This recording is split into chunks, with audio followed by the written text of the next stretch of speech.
Assalamualaikum warahmatullahi wabarakatuh. Berjumpa kembali dengan saya, Bu Nini Yulianti, dalam mata pelajaran Bahasa Indonesia. Gimana kabarnya hari ini? Sehat ya? Alhamdulillahirabbil alamin. Sebelum pelajaran dimulai, marilah kita berdoa dulu. Kita mengucapkan puji syukur kehadirat Allah karena hari ini kita masih bisa bertemu dan berjumpa kembali. Baik anak-anak, untuk kali ini kita akan belajar tentang bahasa Indonesia yaitu teks prosedur. Teks prosedur ini digunakan untuk kelas 11. Bagaimana cara merancang sebuah teks prosedur? Coba diperhatikan gambar yang ada di layar ini. Ini adalah sebuah pisang yang dimodifikasi menjadi sebuah binatang. Dan ini adalah sebuah kue. Apa yang ada di benak kalian? Nah, sebuah pisang akan bisa menjadi sebuah kue itu melalui sebuah proses, melalui sebuah tahapan-tahapan, melalui langkah-langkah. Ya, di mana proses itu membutuhkan suatu pekerjaan. Jikalau dari sebuah pisang ini langkah-langkah yang digunakan itu salah, maka tidak akan mungkin menjadi sebuah pisang. Sama halnya dengan gambar yang di samping. Ada ujian. Bukan ujian jangan dijadikan sebuah burung hantu yang menghantui kalian. Bagaimana nanti hasilnya? Dengan gurunya di sini dilarang mencontek. Tidak seperti itu. Dalam saat belajar kalian itu harus melalui sebuah proses, melalui sebuah tahapan. Agar hasil yang kalian tuju bisa tercapai. Ya. Dalam hal ini ada struktur teks prosedur. Kalau kalian melihat gambar ini, dari kedua gambar ini membutuhkan sebuah proses. Karena proses itu akan menghasilkan sesuatu yang baik. Tujuannya bisa tercapai. Maka dari itu dalam sebuah struktur teks prosedur yang harus pertama kali dipikirkan adalah tujuannya nanti apa. Jika ingin tujuan itu tercapai, kita mempersiapkan semuanya. Materinya apa, alatnya apa, bahan-bahannya apa. Setelah itu kita mengarah ke berikutnya. Langkah-langkah untuk mencapai itu seperti apa? Agar tujuan ini bisa tercapai. Jikalau materi, alat, dan bahannya tidak akan mungkin langkah-langkah ini bisa dilakukan. Kalau ini dan ini tidak ada, materi, alat, atau bahan, langkah-langkahnya tidak dilakukan, maka tujuan yang dicapai pasti tidak akan terpenuhi. Tidak akan ada hasilnya. Ya, itu adalah sebuah prosedur yang harus dipenuhi. Kita ulas kembali pada pelajaran kemarin bahwa teks prosedur itu merupakan teks yang berisi tujuan dan langkah-langkah yang harus diikuti agar suatu pekerjaan dapat dilakukan. Jika langkah-langkah ini tidak diikuti, tidak dilakukan, maka tujuan itu tidak akan bisa tercapai. Baik, coba kalian perhatikan, ini ada beberapa gambar, ada A, ada B, ada C, dan ada D. Dari gambar yang kalian lihat ini, dari mulai A, ini langkah pertama, yang B langkah kedua, yang C ini langkah ketiga, yang terakhir adalah D. Ini merupakan hasil akhir dari apa yang sudah dilakukan, mulai dari awal A, B, C, dan D. Jika salah satu ini tidak dilakukan langkah-langkahnya, mungkin hasilnya tidak akan maksimal, tidak akan terpenuhi, dan tidak akan baik. Maka langkah-langkah ini harus dipenuhi karena itu merupakan sebuah prosedur. Nah, dari sebuah prosedur ini yang telah dilakukan, maka bisa dibuat untuk menjadi sebuah teks, sebuah tulisan. Di mana tulisan itu nanti jika orang lain ingin melihat, ingin melakukan, bisa membacanya dengan baik tanpa ada rasa ragu-ragu. Next, ini adalah strukturnya. Seperti yang di awal tadi, jika ingin mencapai sesuatu, tujuannya harus ditentukan dulu, hasilnya ingin dicapai, dan langkah-langkahnya seperti apa. Cara mengerjakannya harus benar agar tujuannya bisa tercapai. Ya, itu adalah struktur dari teks prosedur. Pada saat membuat struktur teks prosedur, ada beberapa hal yang harus diperhatikan. Pada saat menulis petunjuk untuk melakukan sesuatu, itu harus yang pertama, Petunjuknya untuk melakukan sesuatu, petunjuknya menggunakan sesuatu, dan petunjuknya membuat sesuatu. Karena petunjuk itu sangat penting. Kalau tidak ada petunjuk, orang lain tidak akan bisa melakukan. Atau diri kita sendiri tidak akan bisa melakukan jika kita membaca, jika kita ingin melakukan. Baik, ini adalah contoh dari sebuah teks prosedur. Yang pertama, kalian baca ya. Proses pembuatan layang-layang, diperhatikan strukturnya, diperhatikan bagian-bagiannya, dicermati dengan baik, disesuaikan, kalian cermati dengan struktur teks prosedur yang telah kalian baca tadi.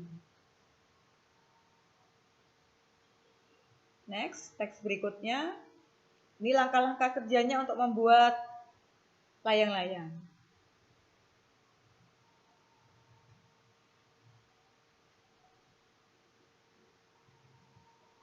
Ya, ini adalah contoh teks prosedur yang kedua, yaitu cara membuat paspor. Diperhatikan, apa bedanya dengan teks prosedur yang pertama tadi ya. Gimana cara membuat paspor? Diperhatikan betul ya, nanti dibandingkan dengan teks yang pertama. Teks kelanjutannya.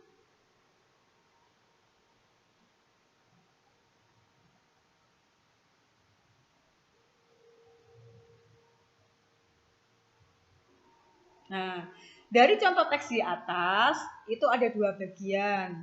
Yang pertama, itu menyatakan pernyataan umum. Yang manakah pernyataan umum? Ini adalah pernyataan umum. Di mana pernyataan umum itu berisi hal-hal yang bersifat umum, belum khusus, menjelaskan apa yang akan dilakukan, tapi belum mengarah kepada tindakan atau petunjuk untuk melakukan. Ini petunjuk umum. Kalau yang kedua, ini merupakan apa? Langkah-langkahnya, tahapan-tahapannya, apa yang harus dilakukan. Jadi ini adalah petunjuknya untuk melakukan pembuatan sebuah paspor.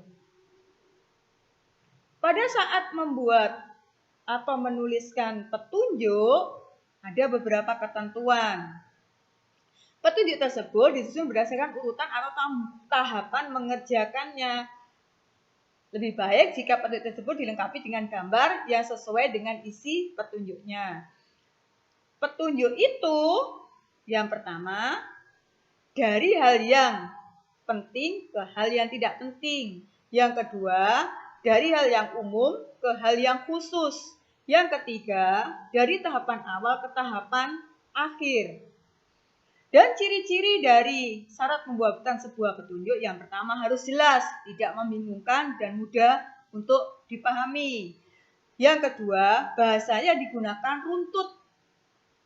Yang ketiga, menggunakan nomor urut. Yang keempat, menggunakan istilah yang lazim, yang umum. Dan yang kelima, petunjuk dapat dilengkapi dengan unsur gambar. Yang kedua yaitu logis. Penjelasannya tidak berbelit-belit, mudah dipahami. Yang ketiga, singkat, yang menyantumkan hal-hal yang penting. Kata-kata atau kalimat yang digunakan tidak ada yang berulang, tetapi dapat mencakupi keseluruhan proses yang dibutuhkan. Penggunaan kata-kata fungsi untuk memperindah petunjuk tidak perlu untuk dicantumkan. Ya, jadi kata-katanya harus baku dan mudah dipahami oleh orang lain. Coba perhatikan, ini ada beberapa dua video yang kalian cermati dulu nanti ya. Ini video yang pertama. Maaf.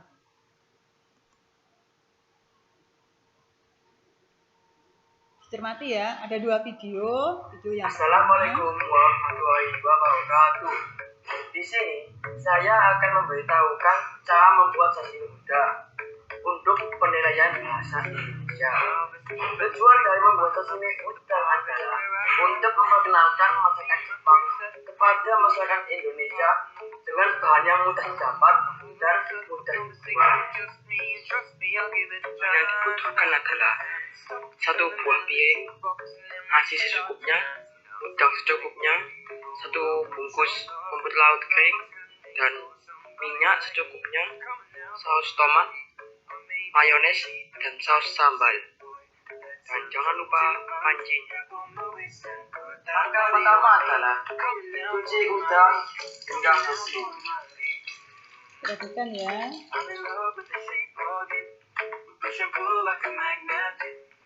Langkah kedua, tuangkan minyaknya ke dalam panci dan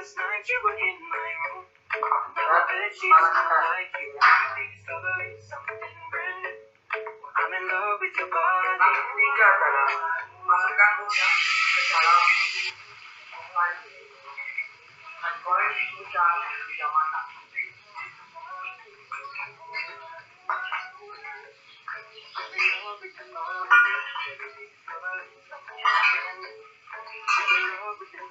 Langkah keempat adalah siapkan rumput laut panggang atau nori, udang yang matang, dan nasi.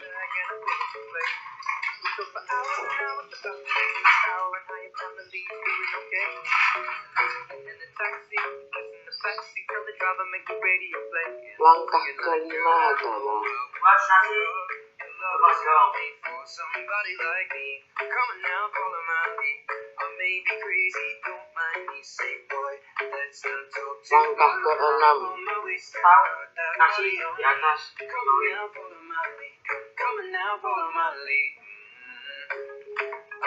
Langkah ketujuh adalah taruh udang di atas nasi. Yang kedelapan adalah gulung nori dan maida. Dan buatlah berulang-ulang. Langkah ke-9 adalah siapkan piring saji.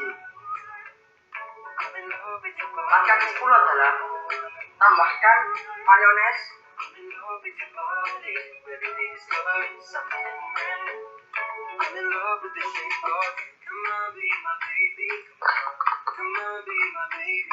lalu tambahkan saus sambal,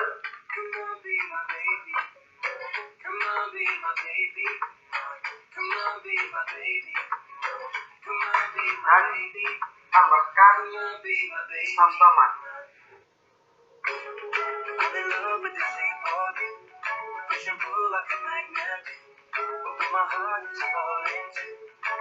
Langkah ke-11. Terima kasih telah menonton dan selamat mencoba. Nah, itu adalah video yang pertama. Sekarang video yang kedua ya.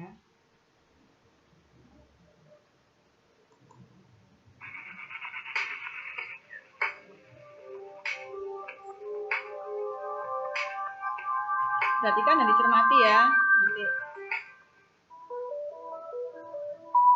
Ajakan ke masyarakat untuk membuat KTP elektronik atau KTPL kini digalakkan. Prosedurnya pun lebih mudah dibandingkan sebelumnya. Untuk membuat KTPL, warga bisa langsung membawa kartu keluarga atau KK dan KTP lama bagi yang sudah memilikinya. Tidak diperlukan surat pengantar RT dan RW. Bawa berkas kependudukan ke kelurahan setempat, petugas akan mengecek data para pemohon KTPL. Setelah itu dilanjutkan dengan perekaman data. Sebelum data dimasukkan, petugas akan memverifikasi data nama lengkap, alamat, tempat tanggal lahir, golongan darah, serta status pekerjaan. Perekaman data selanjutnya adalah pengambilan foto, tanda tangan digital, perekaman sidik jari, dan terakhir, untuk data yang paling spesifik adalah scan iris atau retina mata. Untuk perekaman data ini, lensa kotak atau kacamata harus dilepas. Usai merekam data, KTPL dapat langsung dicetak jika belangkonya tersedia. Namun jika belum tersedia belangko, pencetakan KTPL terpaksa ditunda. Petugas akan membubuhkan tanda tangan dan stempel pada surat panggilan untuk pencetakan di lain hari. Surat tersebut juga sebagai tanda bukti penduduk telah merekamkan data dirinya. Diperlukan waktu sekitar 2 minggu untuk waktu tunggu KTPL jadi. Warga negara Indonesia yang sudah dewasa wajib merekapkan data dan membuat KTPL, karena ini menyangkut layanan publik yang diberikan negara. Yang perlu diketahui adalah bahwa saat ini berbagai lembaga sudah mengakses data di Kementerian Dalam Negeri ini. BPJS Kesehatan, BPJS Ketenagakerjaan, perbankan, hampir semua perbankan. Kemudian Taspen, Jasa Raharja, Polri untuk SIM dan STNK menggunakan data KTPL. Hingga pertengahan Agustus 2016, warga DKI Jakarta yang sudah merekamkan data dan memiliki KTPL sudah mencapai 98%. Masih ada 2% penduduk atau sekitar 200.000 jiwa yang belum merekamkan datanya ke pemerintah. Puri Febrian, Anggi Ramadan melaporkan untuk NET. Nah, itu adalah video yang kedua. Baik, dari 2 video yang ada tadi, ya, pilih salah satu. Menurut kalian mana yang paling mudah untuk dibuat menjadi sebuah teks prosedur?